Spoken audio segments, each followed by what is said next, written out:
The router, probably one of the more versatile tools in the wood shop. But what really takes the router to the next level is an awesome router table. And today, I'm gonna show you guys how I built this one to store all of my bits and keep them organized. But more importantly, outfeed tables. Yeah, let's get started. Welcome to the Komar Project.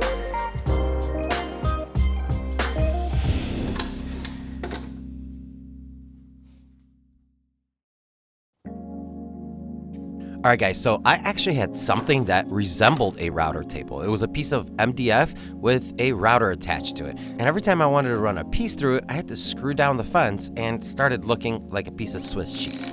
But it worked, and it even had a micro adjustment option in the form of blue painter's tape. Yeah.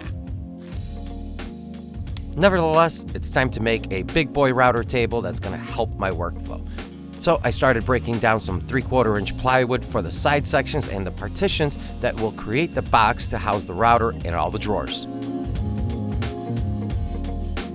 All right, now that all my pieces are cut and labeled, it's time to put in some dados and rabbets to make the assembly much easier and help me square things up and give the cabinet some strength.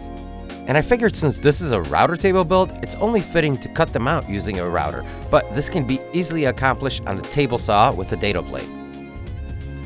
After laying out the top and middle sections, I decided that for the bottom, you don't need a full piece that spans the entire bottom of the cabinet since the drawers are gonna cover it. So I'm just routing out an area for a 4-inch stretcher with a monster 7/8 bit from Bits & Bits Company. Now this is my favorite bit and it pretty much can go through anything. So to make sure I don't mess it up on the first try, I need to set the depth of it correctly. I place a combination square set to my depth on the router base and adjust a bit until I can't see any light between the base and the square. That way I know that the depth is just right.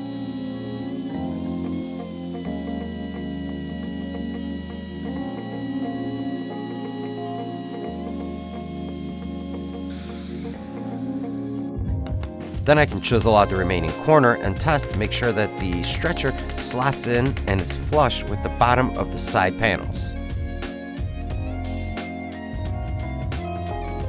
Next, I move down to the middle shelf, which requires a 3/4 inch dado, and I use the straight edge to act as a guide for the router to give me perfectly straight lines. And with a quick test fit to make sure everything was nice and tight, I placed the tabletop on the cabinet to cut out the opening for my router and the lift. The top that I'm using is a Rockler Phenolic top, and with their fence system and micro adjustment will give me the ability to handle pretty much anything that I can throw at it. Huge thanks to Rockler for supporting what I do and making quality products so that we can all enjoy our woodworking. And if you want to check out all of their options I put into this router table, check out the description below. I'm going to have a link to everything that I used in this build. Before final assembly, I gave the inside pieces a good sanding with 220 grit sandpaper and placed painter's tape on the edges. So if there's any glue squeeze out, it gets caught on the tape and can be peeled right off without getting anything on the cabinet. I started with gluing in the middle partitions to the sides and then the bottom, front, and back stretchers. The glue is plenty strong to hold everything, but a few screws won't hurt and will hold everything together while the glue sets up.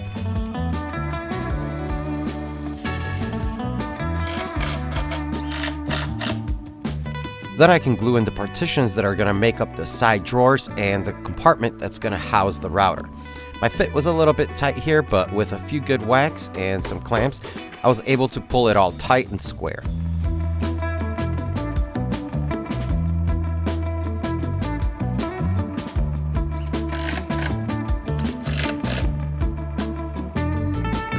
For the backing, I used my palm router to cut some rabbets on the back side of the cabinet and then square everything off with a chisel again.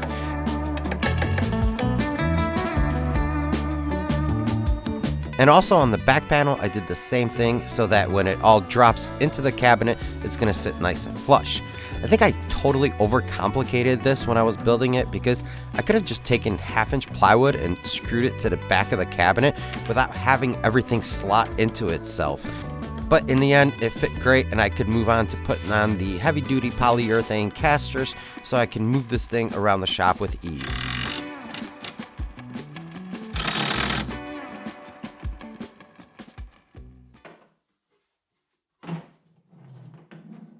All right, now that we have the carcass of the cabinet pretty much dialed in, it's fairly simple. It's time to start thinking about the drawers. And the two bottom drawers, that's just gonna be storage for additional routers, some accessories, because let's not kid ourselves, a router table can have a lot of accessories. So easy construction there. We're just gonna go butt joints and reinforce it with some glue and screws. But up here, we're gonna end up going with all the bit storage on both sides. And if I were to do 3 or 4 drawers up here, the hardware for it is gonna add up really quickly. So I'm just gonna go with 1 drawer that kind of flares out, opens up, and gives me access to all the bits that I have. So let's do that. So the idea here is to stack the shelves on top of each other with a dowel and a spacer between them. That way, each one of those shelves can pivot out of the way and have access to all the bits. Now you can totally do this 100% with plywood, but since I had some thicker walnut and mahogany laying around the shop, I went with a two-tone look using 3/4 inch plywood for stability on the bottom and then the wood on the top. While the glue for the shelves set up, I turned my attention to the spacers. I took some mahogany blanks and chucked them into my lathe. Then with a 1-inch Forstner bit, I drilled out holes for the dowel to slide through it. You can also do this at the drill press, but since I was going to be turning them anyway, it just made more sense to put everything on the lathe.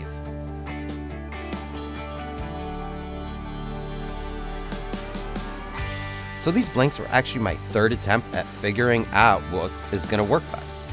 And after some trial and error, I found that a 1-inch PVC pipe will also work great on this. So if you guys don't have a lathe, PVC is the way to go.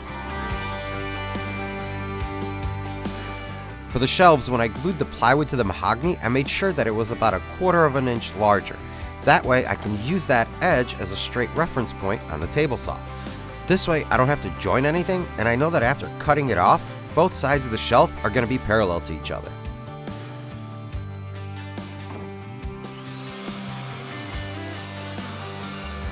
Now we have our shelves cut to size, and my bottom shelf ended up being 3 inches thick and the 2 above it are 1.5 inches. And the reason I made the bottom one much thicker is to accommodate the drawer slides. So these are 18-inch over travel slides. It's pretty important here to have the over travel option because when the shelves are fully extended out of the cabinet, they need to be able to pivot.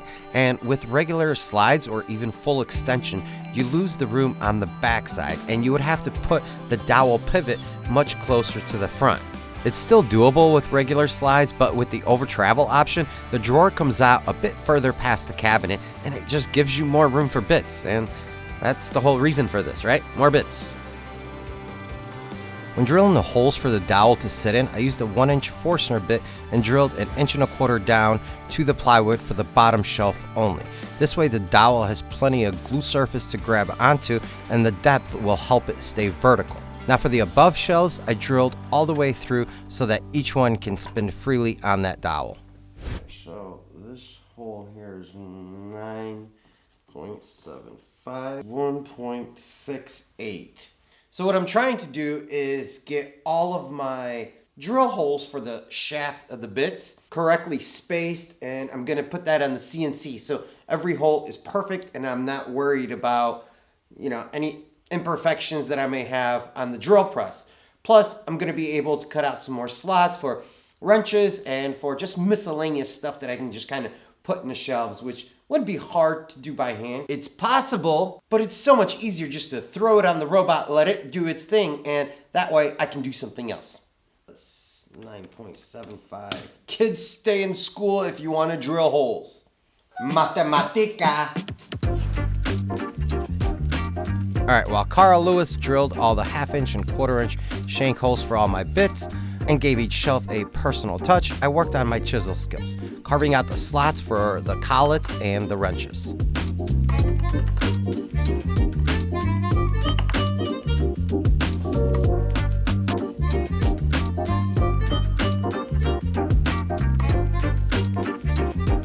A few passes through the drum sander and I'm ready to assemble them, which I'm very excited about. I'm using a 1-inch dowel as the spine in the design, and I only glued in the bottom shelf to that dowel. That way it doesn't spin, but the top 2 shelves can rotate freely without much resistance.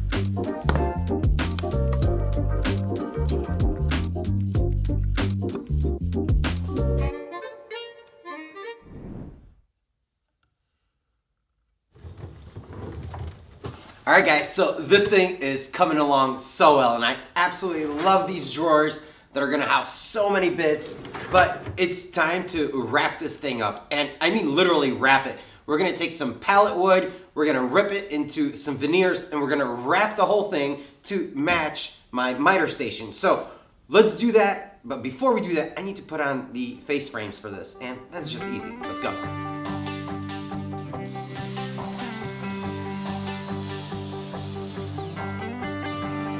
Since I'm going to be wrapping the cabinet in pallet wood, the drawer fronts don't need to look pretty. They just need to be spaced correctly. I ended up using a small ruler that's 1/8 of an inch thick and drove my screws in through the front.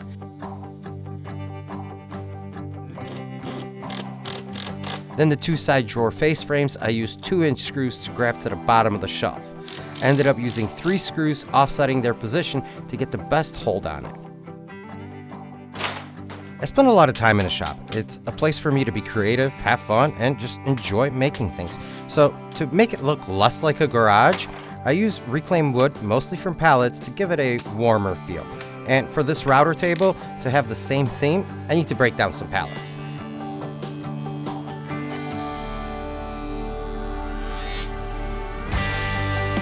Since we only need to veneer the cabinets, I don't need the planks to be very thick.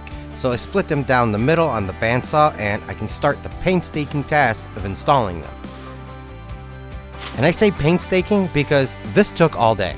I wanted it to have a seamless look with continuous planks and miters on all the corners. And the constant measuring, cutting, rechecking, aligning all the planks was pretty tedious. But what I found makes this process easier is to cut all of your miters and glue them together with some CA glue first. And then you can nail it to the cabinet as a whole piece. I just think it makes the possibility of misaligned miters a little bit more bearable. The next day I realized that I forgot to drill the hole for the dust collection, and also I needed to cut the planks out so that the port sits flush against the cabinet. And a multi-tool made quick work of it. We were back in business.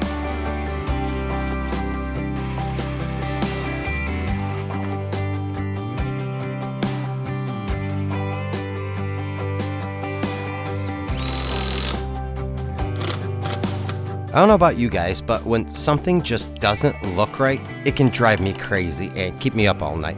And this exact thing happened with one of the planks on this cabinet. It just looked too clean and didn't match the rest of the planks. So I grabbed a rusty nail and a hammer and gave it a little bit more character. Then with a little dark stain, my OCD was satisfied and I can finally move on to mounting the tabletop.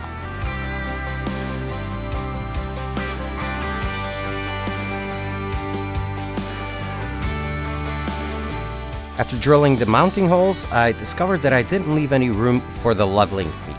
Yep, it was one of those days, but no big deal. With a Forstner bit, I was able to drill out enough clearance to put the leveling screws in and mount the top.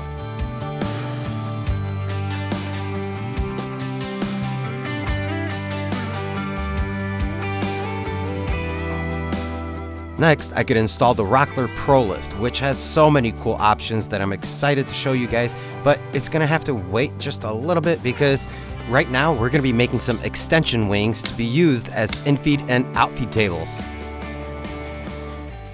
This idea came to me a while back when I was making a couple of long molding pieces on the old router table, and I was using a cardboard box to support my workpiece. So I said to myself, if I ever make a true router table, it's gonna have something to help with that. So a couple of folding shelf brackets from Amazon and some plywood, and we have ourselves some extension wings that we can flip up when working with longer stock and can fold down when not needed. It's one of those things that you usually don't need, but when you do, you're looking for a cardboard box and wishing you did. And finally, to enclose the router compartment, I cut a piece of plexiglass on a table saw, used some pivoting hinges, and this router table is ready to get filled with all sorts of router bits and get to work. So that's it, guys. This thing is finally done, and I couldn't be happier with the way it turned out, and I'm calling it the sleeper because it doesn't look like much, but it packs a whole lot of options that a regular store-bought router table just wouldn't have. So let's go through them and see what we're working with. I think the coolest thing it has to be the drawer storage. You can easily access all the bits by pivoting the shelves to the left or right and grabbing whichever one you need. And as of right now, I haven't decided on what I want to do with the drawer pulls, so I haven't put any on there. I have some rustic ones that may work, or I might end up just making some down the road that kind of fit this style. But for right now, this works just fine. So the two drawers are actually broken up by size of bits. The left-hand side has all of my 1/2" shank. Yes, I know it's shank. And on the right-hand side, all of my 1/4" shank bits are in there, plus all the wrenches and collets to make bit changes extremely easy.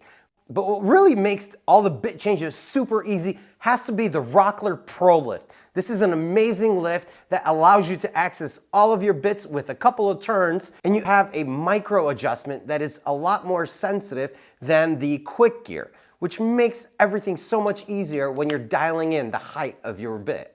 The tabletop and the quick adjustment fence are also from Rockler. They've incorporated a T-track into both of them, which allows you to attach any kind of accessory you want, whether it's for safety or just something really useful like their micro adjustment. Then we have the extension wings, and these were a last minute addition, and I'm so glad that I put these in because it just gives me a whole lot more stability when I'm running longer pieces through the router. And these brackets were only 20 bucks for all 4 of them. So this was a no-brainer. And of course, we have to have dust collection. The fence has a 2-inch port that comes off and goes into a 4-inch hub, which will go directly into my dust collector. The 2 drawers at the bottom, I'm calling them incognito because, well, they just look kind of cool and you don't expect them to be there. But they allow me to have additional storage for more accessories and even more routers. And of course, no router table would be complete without LEDs. I know, right? I'm going too far. Okay. All right, guys, so that is it. I had an absolute blast building this thing, and I love how it came out, but I couldn't have done it without the support of Rockler and Bits and Bits Company. So make sure you guys go over to their website, check out all their products, and I'm gonna have a list of all the stuff that I put into this router table from them in the description below. So make sure you guys check that out. Thank you so much for joining me on this experience. I'll see you guys next time.